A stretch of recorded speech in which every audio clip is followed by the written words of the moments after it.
এই যে আমাদের দেরি করে রাতে ঘুম আসে, স্ক্রিন আসক্তি, এই ডিভাইস আমাদের আরামের ঘুম কেড়ে নিছে কেন জানেন? এর কারণ হচ্ছে আল্লাহর দেয়া যে ফিতরাত, এই ফিতরাতকে আমরা উল্টে দিয়েছি। ফিতরাত শব্দটার সাথে আপনাদের পরিচয় আছে? হ্যাঁ, the innate characteristics of a human being. একটা মানুষের যে ক্যারেক্টারিস্টিক্স, যে ইননেট স্বভাব দিয়ে আল্লাহ তাআলা তৈরি করেছেন, নেচার, এটাকে আরবিতে বলে ফিতরাত।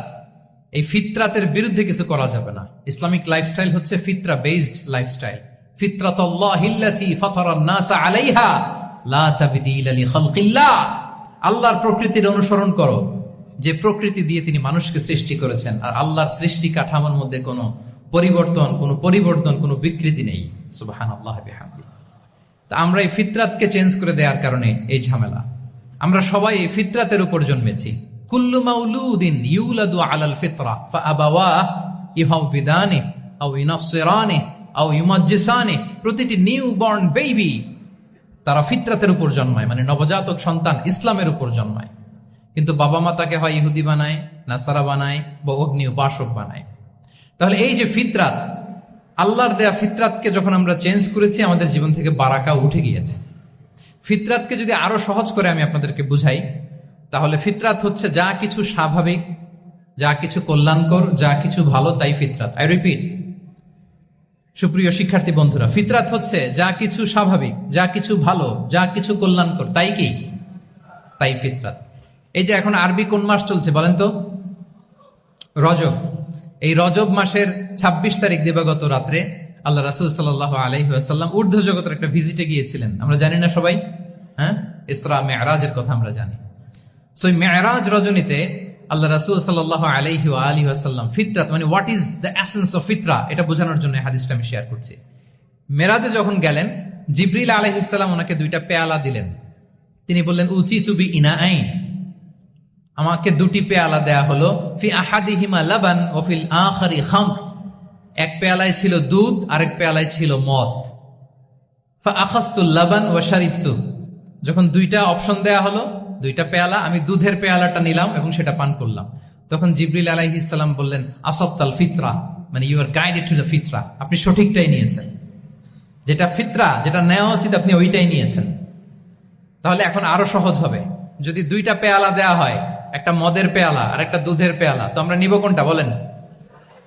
হ্যাঁ, তাইলেই ফিতরা হবে। তাহলে কি হবে? তাহলে যেটা স্বাভাবিক, যেটা কল্যাণকর, যেটা আমাদের জন্য ভালো, সেটা হচ্ছে ফিতরাত। তাহলে মদের পেয়ালা, দুধের পেয়ালা, কোনটা নিব? সবাই নিব তো নাকি? আমাদের রুচির যে দুর্ভিক্ষ চলতেছে, অনেকে মদের পেয়ালাই নিয়ে নিবে। কি বলেন? আছে না একদল, তারা কি করে? ওইটা চুজ করে ফেলবে। এবার বলেন, আমরা কোন পেয়ালা নিব, মদের না দুধের? আমাদের ঐতিহ্য, আমাদের রুচি, আমাদের মূল্যবোধকে ধ্বংসের যত আয়োজন দরকার, সব সেটআপ চারদিকে আছে। আল্লাহর ফিতরাতকে ধ্বংস করে দেওয়ার শয়তানি সব আয়োজন আমাদের চারিদিকে। বাট আপনাকে রাইট থিংটা চুজ করতে হবে। তাহলে রাসূল সাল্লাল্লাহু আলাইহি ওয়াসাল্লামকে দুধ দেয়া হলো, মদ দেয়া হলো, তিনি নিলেন দুধের পেয়ালা। তাহলে এটা হচ্ছে ফিতরাত। এটা কি? ফিতরাত। এভাবে সবকিছু চেঞ্জ করে দেয়া হয়েছে। সবকিছু, আমাদের লাইফস্টাইল চেঞ্জ করে দেয়া হয়েছে, আমাদের ফুড হ্যাবিট চেঞ্জ করে দেয়া হয়েছে, আমাদের খাদ্যাভ্যাসের মধ্যে পরিবর্তন। দেখবেন যে এখন আমরা যা খাই, আগে কিন্তু এটা খাইতাম না। এখন আমরা প্রসেসড ফুড খাই, হ্যাঁ, ফাস্ট ফুড খাই, জেনেটিক্যালি মডিফাইড যে ফুডগুলো আমরা খাই, এরপরে ল্যাব মিট, কত যে ভয়ঙ্কর। আপনারা জেনে থাকবার কথা যে ল্যাবে তৈরি মাংস দেখেছেন নাকি আপনারা?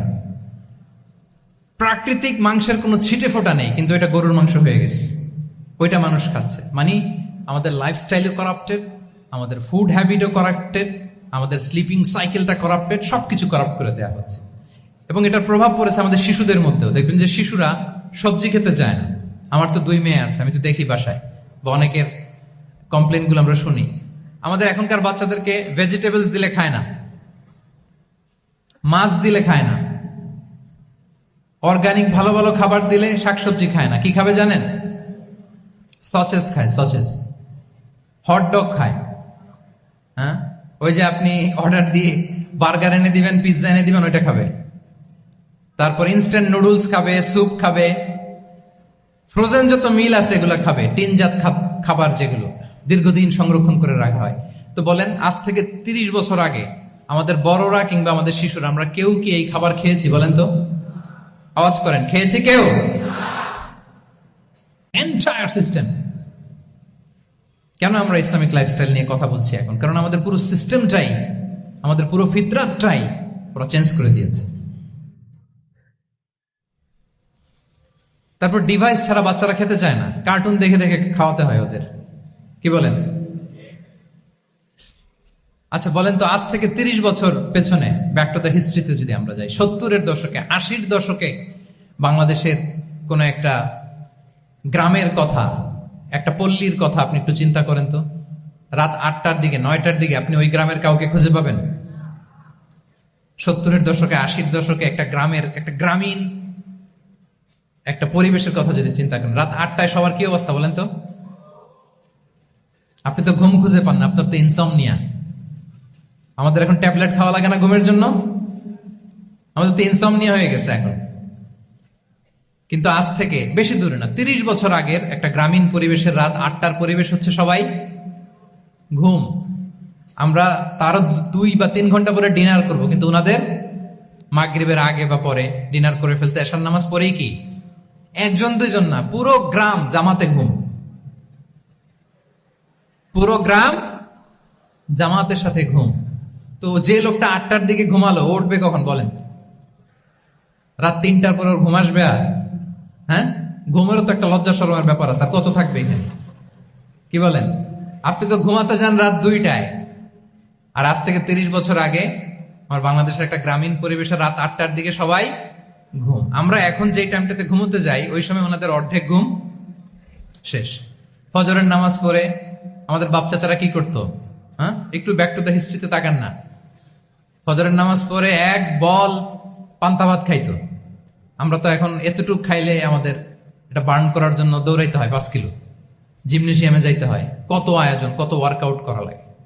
এক বল কাঁচামরিচ দিয়ে, পোড়ামরিচ দিয়ে ভাত খেয়ে চলে যাইতো ফসল খেতে। দুপুরে আবার এক বল, খাইতে বসলেই এক বল। আমরা সারা মাসে খেতে পারি না এক বল। আচ্ছা, কি খেত? খাওয়ার আইটেমটা দেখেন তো, কোনো ফরমালিন আছে? কথা বলেন। কোনো মেডিসিন ছিল না, একেবারে ফ্রেশ, হ্যাঁ, পিওর অর্গানিক। নিজেদের মাঠ থেকে আনা যে ধান, ঢেকি ছাটার ধান দিয়ে ভাত খেত। বাড়ির পুকুরের মাছ, কোনো ফরমালিন নাই। নিজের চাষ করা সবজি খেত, গোয়ালের দুধ খেত। আমরা অনেকে মনে করি যে আমাদের এই যে সায়েন্স এন্ড টেকনোলজিক্যাল অ্যাডভান্সমেন্টের যুগে আমরা বোধহয় খুব সুখে আছি, আমাদের দাদা পরদাদারা বোধহয় এত সুখ করে যায় নাই। ওনারা যে সুখ করে গেছে তা আমরা চোখেও দেখিনি। আমার দাদা পরদাদারা যে সুখে লাইফ লিড করেছে তার অর্ধেকও আমরা করতে পারি না। তারাই আসলে শান্তির, সুখের, আনন্দের সময়টা তারা কাটিয়েছে। তাহলে সম্মানিত সুধী মণ্ডলী, পুরো আমি আপনাদেরকে বোঝানোর চেষ্টা করছি যে ইসলামিক লাইফস্টাইল নিয়ে why we should talk about Islamic lifestyle. কারণ পুরো সিস্টেমটাকে তারা কোলাপস করেছে, করাপ্ট করেছে। Food habit, lifestyle, sleeping style সব চেঞ্জ করেছে। তো এই জন্য আল্লাহর দেয়া ফিতরাতকে যেন আমরা প্রিজার্ভ করি, আমরা সচেতন হই। এখনো যদি সচেতন না হই, ডিজাস্টার আমাদের জন্য অপেক্ষা করছে। Just wait and C.